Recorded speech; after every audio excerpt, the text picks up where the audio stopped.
தாழ்மையான இருதயம் கொண்ட ஜனங்கள் என்ன பண்ணுவாங்கன்னா, எல்லாரையும் ஏற்றுக்கொள்வாங்களாம்.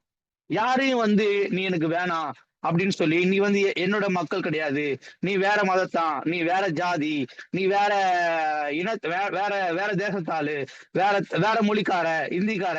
இன்னைக்கு அநேக தமிழ்நாட்டுல நடக்கிற ஒரு மிகப்பெரிய ஒரு விஷயம், மாறுபாடான விஷயம் என்னன்னா, இந்திக்காரங்களை கூப்பிட்டு திட்டுறது. அந்த விஷயங்கள் எனக்கு நிஜமாவே மற்ற மனுஷர்கள் பண்றாங்க பார்த்தா பரவாயில்ல.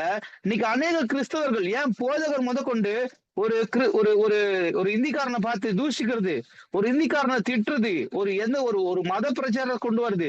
அவனும் ஒரு மனுஷன் தானே, கர்த்தர் அவனை உருவாக்குறாரு சொல்லி தன்னுடைய அன்பை காட்டுறது கிடையாது. கிறிஸ்து நமக்குள்ள இருக்கிறத வெளிப்படுத்துறதுக்காக தான் கர்த்தர் ஒவ்வொருத்தரையும் கிறிஸ்தவனா வச்சிருக்கிறாரு. ஆனா இன்னைக்கு என்னன்னா வெறுப்பை காட்டுறது, மற்ற மதத்தார் மற்ற மற்ற மொழிக்காரனை பாட்டு வெறுப்பை காட்டுறது.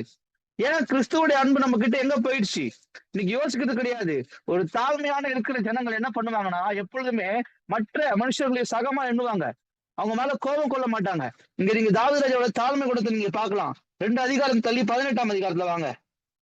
அதுல 12ல இருந்து 16ஆம் வசனம் வரைக்கும் வாசிங்களேன்.